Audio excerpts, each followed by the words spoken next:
A audiência de custódia de Renê da Silva Nogueira Júnior, preso por suspeita de matar o gari Laudemir de Souza Fernandes, acontece neste momento. Ela está marcada para as 8h30 da manhã e já deve estar acontecendo. Nela, será definido se o empresário continuará preso ou não. Ô Silvana Lobo, você é a operadora de direito aqui da mesa, eu vou começar com você para a gente tentar entender essa história. A audiência de custódia é um procedimento comum a todas as pessoas que são presas, e essa decisão é basicamente isso: continua preso ou não continua preso? Na verdade, bom dia, Júnior, bom dia a todos da bancada, bom dia, entusiasmei, você viu que eu já fui, né? E bom dia, gente, que está nos ouvindo aí. Veja bem, Júnior, o que acontece? Todas as vezes que uma pessoa é presa, é preciso que o juiz verifique sobre a legalidade dessa prisão. Não temos dúvida de que a prisão em flagrante dele foi extremamente legal, porque ele é perseguido logo após a prática do delito. Então ele é preso em flagrante. Agora, o juiz vai verificar se essa prisão em flagrante ela foi legal, e em sendo legal, se ela deve ser, porque a polícia representou pela prisão preventiva. Olha o nome. Toda prisão anterior à sentença condenatória, transitada em julgado, ela é odiosa, porque você está prendendo a pessoa, cerceando a liberdade dela, que é um dos nossos bens e direitos mais importantes, direito humano mais importante que nós temos. Então, mas, às vezes, antes, e assim, numa exceção muito grande, antes da sentença condenatória transitar em julgado, é preciso cercear a liberdade, prender. Quando é preciso prevenir. Prevenir o quê? Que o sujeito fuja, que o sujeito burle provas, e que o sujeito coloque em risco e em perigo a ordem pública. Neste caso, eu acredito que o juiz que vai fazer a audiência de custódia, eu estou tomando isso por visão, medindo com os outros casos que eu vejo lá da defensoria que acontecem, tá? Então, o juiz, ele decreta prisão preventiva com base na ordem pública, porque você imagina, o sujeito está trabalhando, é gari, o caminhão de lixo está parado. Ô, gente, sábado, segunda noite, eu estava voltando para casa, estava frio demais, já era umas 10h30, quase 11 horas da noite, e tinha lá um monte de gari recolhendo os nossos lixos à noite. Eu ainda virei pro meu companheiro Vicente, falei com ele: Vicente, olha o tanto que esses caras trabalham, é impressionante, e olha a alegria deles, e os caras estão cantando, e os caras estão brincando com o outro, e corre para não ficar fazendo hora. Quer dizer, se eu estou vivendo em sociedade, numa situação dessa, paro atrás de um caminhão, a via lá não tinha jeito, porque tinha carro estacionado dos dois lados, como é que o caminhão vai encostar? Não tem jeito. Aí um cidadão sai, aponta uma arma para a cabeça do motorista, que era uma mulher, ameaçou essa mulher toda, e depois ele ainda efetua disparo num cidadão que está trabalhando.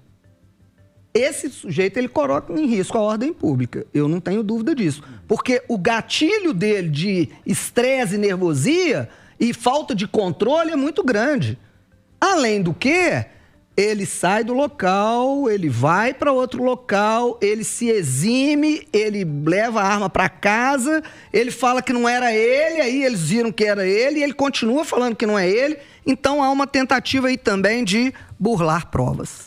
Ô William Travassos, nas entrelinhas ali, eu consigo ler na fala da Silvana que, além dos pré-requisitos aí para manter a prisão, tem uma questão chamada também comoção social, porque o crime vai tomando uma certa proporção na sociedade, que todo mundo está indignado. Bom dia para você. Bom dia, Júnior Moreira, bom dia, bancada, bom dia, os ouvintes da Itatiaia. Sim, esse caso agora, ele teve repercussão nacional, né? E ontem aqui no Itatiaia Agora, junto com o Oswaldo Diniz, nosso repórter, nós começamos a cobrar a tal da coletiva de imprensa, porque quando você prende qualquer bandido, né, pede chulé, nós tínhamos como regra as coletivas de imprensa explicando o caso. Como o caso teve uma grande repercussão, até 1h pouca da tarde a gente não tinha nenhuma previsão de coletiva. Aí marcaram, né, uma coletiva, que bom, às 4h da tarde, onde o Departamento de Homicídios, junto com a Corregedoria, apresentou todos os detalhes e tirou muitas dúvidas, né? A versão dele, que ele sai 8h da manhã, 8h07 de casa, vai até essa empresa em Betim para trabalhar, depois ele retorna por volta da hora do almoço, vai passear com o cachorro e depois vai para a academia, isso na versão dele. E aí o que vem agora, Júnior, é esse trabalho de investigação, e a gente precisa dar o tempo certo para o Departamento de Homicídios, para a Corregedoria, porque as duas armas apreendidas, né, que foram entregues pela delegada, a companheira dele, uma está relacionada ao crime e a outra ela está junto com a Corregedoria, pelo que eu entendi. Nós precisamos de 10 dias para o laudo pericial em cima para saber se essa arma realmente foi utilizada no momento do crime, que pode não ter sido, ele pode ter usado uma outra arma. Ele foi reconhecido pelas vítimas. A gente precisa aguardar esse trabalho na rua do Departamento de Homicídios para buscar imagens para tentar quebrar essa narrativa dele ou até mesmo confirmar a narrativa dele, né? Então, assim, a gente está no momento técnico, é importante separar neste momento a vida profissional dessa delegada da vida com o companheiro dela, que é acusado de um crime bárbaro, porque até esse momento nós não conseguimos comprovar de que a arma dela foi utilizada no crime, mesmo sendo do mesmo calibre. Então eu acho que é uma questão mas o projétil foi recolhido dentro do... Sim, não, eles encontraram uma munição intacta, encontraram uma cápsula, tem o armamento. Eu não sei se o projétil foi encontrado. E aí é igual a história do carro. O carro já foi liberado, ele está apreendido, não está? Isso faltou explicar na coletiva. Mas então, esse momento, apesar de toda a comoção, Júnior, é um momento de ter muita tranquilidade e deixar o Departamento de Homicídios trabalhar, porque faz um trabalho decente. É o momento de colher provas. Eu sei que, apesar de toda a comoção, a gente tem uma expectativa para punição, mas esse é o momento de aguardar e deixar a turma trabalhar. E só para dizer, tá, Júnior, comoção social não é motivo para prender os outros em flagrante, não. Então, deu uma comoção, isso não é motivo, mas existem, dentro da lei, os requisitos próprios. Mas Cá entre nós, Silvana. Mas nós morremos de raiva quando isso acontece. Sim, não é? Sim. Mas acontece. Vocês são obrigados a concordar comigo, né? A comoção do... O juiz é humano, né, gente? Vamos combinar, né? Ele também tem emoções ali dentro do peito mais dele. ou menos, né? Juiz é o Deus, juiz é humano, mas você está ofendendo a turma aí. É verdade, eles são meio deuses mesmo. Mas enfim, ô Marcelo da Fonseca, e aí, a sua visão sobre essa questão? A audiência de custódia está acontecendo nesse momento, é lógico que a equipe de jornalismo a qualquer momento pode trazer mais informações sobre isso. Agora, fato que pelo tudo que a gente está falando ali, e aí o William está falando, precisa de tempo e tal, é lógico, para as provas serem mais robustas, mas são coisas simples, né? Um exame ali de pólvora na mão, a bala, se a arma é aquela mesmo, imagens que podem mostrar o carro saindo e indo até a academia, porque tudo é um Big Brother hoje em dia, então me parece que tá meio fácil para a polícia. Bom dia, Júnior. Bom dia, amigos Conversa. Bom dia a todos os ouvintes. Esse caso é tão revoltante, sabe? A gente fica tão chateado, tão irritado com um caso desse, que a gente tem que tomar cuidado até para não falar palavrão aqui no microfone da Itatiaia, né? Não desagradar ninguém, porque realmente, assim, o sentimento é de raiva. Eu acho que ele é revoltante em vários fatores, né? Na banalidade de uma morte, como que uma vida, né, acaba assim, por um motivo tão banal, tão inaceitável isso.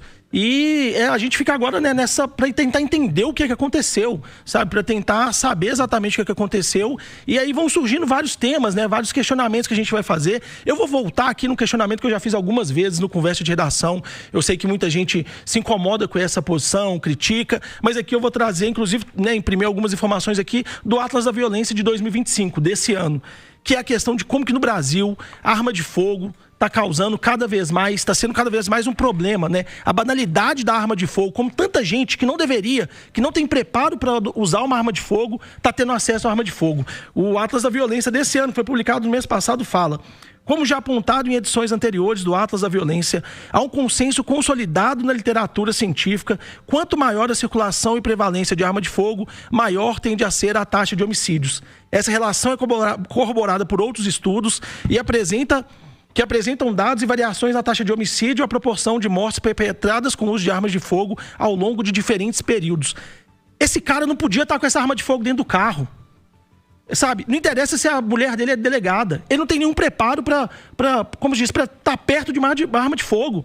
Ele matou um trabalhador à luz do dia por um motivo totalmente banal. E eu fico preocupado cada vez mais, principalmente no trânsito de Belo Horizonte. O trânsito de Belo Horizonte está uma coisa assustadora. As pessoas estão irritadas, estão sem paciência, ninguém abre passagem para o outro que está dando seta, todo mundo quer entrar na frente, todo mundo quer cortar o outro. E isso, quando a gente pensa que você pode trombar com um maluco desse com uma arma de fogo, olha o perigo que isso representa, sabe? Então, assim, é muito revoltante. Eu acho que a questão da banalização, da liberação de arma de fogo tem que ser sim discutida no Brasil. A gente tem que tentar a gente retrocedeu nos últimos anos em relação a isso. A gente precisa voltar a tratar a arma de fogo como uma ferramenta da polícia. A polícia que tem que ter arma de fogo. Não é o cidadão, não é o marido o namorado de uma delegada andando na rua. E aí, Júnior, o outro aspecto revoltante desse caso, né, é uma informação dos nossos colegas lá da Record, do R7, ainda está sendo apurado, né, não sei se isso vai ser confirmado ou não, mas eu acho que dá para a gente já dar alguma opinião aqui. Parece que esse indivíduo, ele já tinha cometido outros crimes antes. Né? A Record deu que ele parece que atropelou e matou uma pessoa no Rio de Janeiro alguns anos atrás. Parece que ele já tinha casos de violência também contra ex-mulheres, ex-namoradas. Então, assim, se esse cara tivesse preso por ter atropelado uma pessoa quando ele atropelou, ele não tinha matado esse gari aqui em BH. Uma fonte me mandou aqui, acho que a título de informação vale. O Renê saiu mesmo do Ceresp às 7h30 da manhã. Né? E essa pessoa mandou a pauta do Tribunal de Justiça de Minas Gerais das audiências de custódia desse dia 13 de agosto. O juiz responsável, o doutor Leonardo Vieira Rocha Damasceno. Essa fonte me diz que é um juiz de mão pesada, que ele já viu algumas decisões dele e as decisões são muito firmes. É verdade. Eu queria aproveitar essa fala do Marcelo sobre a arma. Marcelo, 4 estados registraram mais mortes de motociclistas do que homicídios por arma de fogo. Violência no trânsito leva um acidentado a cada 2 minutos a emergências do SUS. Então vamos fazer o seguinte, tirem as motocicletas também, tirem os carros das pessoas. Você está colocando... Quem mata não é a arma de fogo, é o ser humano que dispara a arma de fogo. E aí você está dizendo que ele não tinha que ter arma. Claro que ele não tinha, porque ele não tinha habilitação. Inclusive a versão dele que ele não tem posse, que ele não tem porte. E a Polícia Civil está entrando em contato com a Polícia Federal para saber se ele falou a verdade ou não. E aí a gente está pré-julgando que ele pegou a arma dessa senhora. Isso não foi confirmado. Isso, a gente precisa da confirmação para confirmar se essa arma dessa mulher foi usada no que pode ter sido outra arma. E ele pode ter comprado isso de forma ilegal e para isso que existe a lei e ele vai ser responsabilizado se ele fez isso. Agora o que você está dizendo é o seguinte, acabem com as armas de fogo. Eu vou dizer então para você, e as motos que matam? E os carros que matam? Nós vamos tirar também das pessoas? Ô WT, deixa eu entender, na sua análise então, o carro e a moto, eles são feitos com o objetivo de matar. Não, eu não estou dizendo... Porque a arma de fogo, o objetivo dela, ela é produzida para um objetivo. Sim, Marcelo. O carro e a moto é outra coisa. A arma de fogo não é feita para matar, ela é para neutralizar uma agressão. Com um tiro, né? Completamente diferente. A pessoa toma um tiro, não vai... Agora... o que eu estou trazendo aqui são dados científicos. E você acha que eu estou jogando conversa fora? Um te fala de cada vez, senão não vai ficar legal. Página 143 do Atlas da Violência. Qualquer um que jogar no Google aí para ler o Atlas da Violência, as informações estão lá. São inegáveis. Todo ano a gente tem. Está aumentando mortes por crimes banais. No mês passado a gente teve uma criança de 4 anos que um disparo acidental matou a mãe em Mato Grosso.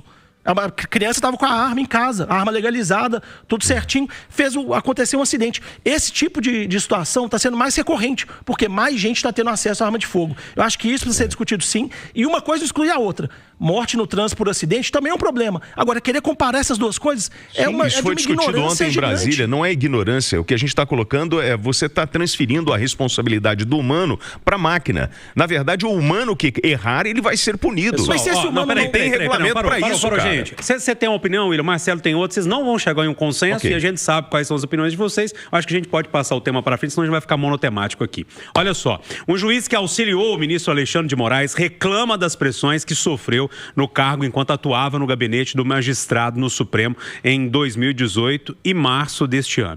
O áudio obtido pelo site Metrópolis foi enviado em 2023 ao assessor do Tribunal Superior Eleitoral, Eduardo Tagliaferro, investigado pelo vazamento de conversas de WhatsApp trocadas com integrantes do gabinete de Alexandre de Moraes, que presidia o TSE à época. Na conversa, o juiz Ayrton Vieira diz que havia chegado ao limite físico, psicológico e emocional. Vamos ouvir um trechinho da fala. Realmente a coisa está feia, viu? Eu não estou aguentando mais em termos físicos, psicológicos, emocionais. Eu não consigo dormir sossegado, eu não tenho tranquilidade, eu estou perdendo completamente a rigidez mental, o pouco que eu ainda tinha, viu? Realmente a coisa está feia. Até depois em questões de audiência de custódia, sabe? Ele vem dando palpite. Espera um pouco, né? Olha, eu não sei como vai evoluir isso, honestamente falando, mas eu sei que eu já cheguei ao meu limite. Aliás, já ultrapassei o meu limite faz tempo. No áudio, o juiz também cita problemas familiares devido à pressão sofrida no gabinete do ministro Alexandre de Moraes, e até o momento o juiz, o Ayrton Vieira, não se manifestou sobre o vazamento dessas conversas. E aí, Silvana? Ô, Júnior, o que a gente tem que observar é o seguinte, aqui é uma situação que interferência do ministro Alexandre de Moraes na atuação desse juiz, não pode, vamos com calma. Ele é juiz, ele não é ainda de segunda instância e ele foi convocado. É por isso, gente, que eu falo que é uma porcaria esse negócio do Supremo Tribunal Federal fazer a atribuição de vara de primeira instância. Porque não dá conta. O próprio ministro não dá conta de ficar ouvindo todo mundo, de ouvir todas as testemunhas. Então são convocados juízes de primeira instância para essas funções. E aí é que tá. Nesta função, ele é assessor do ministro, ele é alonga-manos do ministro. Ele vai fazer o que o ministro mandar. Agora, não aguenta, pede pra sair, Capitão Nascimento. Que nervosismo é esse, gente? Eu acordo assim, Travassos. Se algum dia você dormir comigo, você vai ver que eu acordo assim. Você dormiu, olha o que você falou aí, velho. Pelo amor. Vai lá, Travassos. Não, mas eu acho que é um mínimo. A Silvana tem razão no sentido. Você não aguenta, você pede pra sair. Ele é assessor, acessórios principais, sector. Assessor segue o principal. Se ele não aguenta, sai, bicho. Eu concordo com você. Cansei dessa frouxidão, é muita gente entender, frouxa. Porque agora você acabou de dar um esporro aí, eu não falei nada. Qual é? Sabe o que é? Eu fico vendo essa... Porque agora vão criar uma teoria de que estão aproveitando, né? Que ele estava manipulando. Bicho, a gente está ouvindo um cara que está dizendo que está cansado de trabalhar. É isso. Porque a sobrecarga é grande. E eu não duvido, em função de todo o conteúdo que foi produzido ali. Agora, dizer que tem uma interferência, eu não consigo identificar isso no áudio. E aí, Marcelo? Ô, Júnior, primeiro pedir desculpa pro William aqui, porque eu falei ignorante, não quis dizer isso não. Não, você brigou comigo, você me chamou, não tem problema, eu vou te dar a volta, relaxa. Não. Esse caso da morte do Guari realmente me irrita muito, perdão, viu, WT? Sobre esse áudio... Imagina eu que tenho um avô que não está mais entre nós, que era um coletor de lixo. É um caso revoltante demais. Esse áudio, se a gente separar ele, a gente vai pensar, poxa, é o Xandão querendo que o juiz trabalhe mais, né? Pressionando ele para trabalhar. Só que esse mesmo juiz, a gente tem que relembrar outros áudios que saíram desse juiz. Esse juiz, no ano passado, quando saíram os áudios que foram divulgados pela Folha de São Paulo, ele foi pressionado a incluir no inquérito que o próprio Alexandre de Moraes ia julgar. Quer dizer, ele é funcionário do Alexandre, o ministro Alexandre de Moraes. O Alexandre orientou ele a incluir algumas informações no inquérito. Ele explicou para o Alexandre que não tinha, e aí a resposta é: use a criatividade. Foi esse mesmo juiz. Esse mesmo juiz, ele fala, olha, o Alexandre quer o Eduardo Bolsonaro no inquérito. E quando ele cismou, é uma tragédia. Então, se a gente pega o contexto de tudo o que aconteceu envolvendo esse juiz, aí a gente vai entender como que esse áudio é revelador. De que o Alexandre de Moraes leva para o pessoal, ele quer uma condenação dos adversários políticos dele, e um juiz da Suprema Corte ter adversário político e usar o cargo dele para isso, tá errado, a gente não pode aceitar. A gente precisa lembrar os 2 áudios que foram vazados. Não só o de hoje, o do ano passado também. Agora eu vou levar a turma para tomar um café e fazer as pazes, tá, gente? Ponto final, nosso Conversa de Redação, que teve o William Travassos, Marcelo da Fonseca e a defensora pública Silvana Lobo.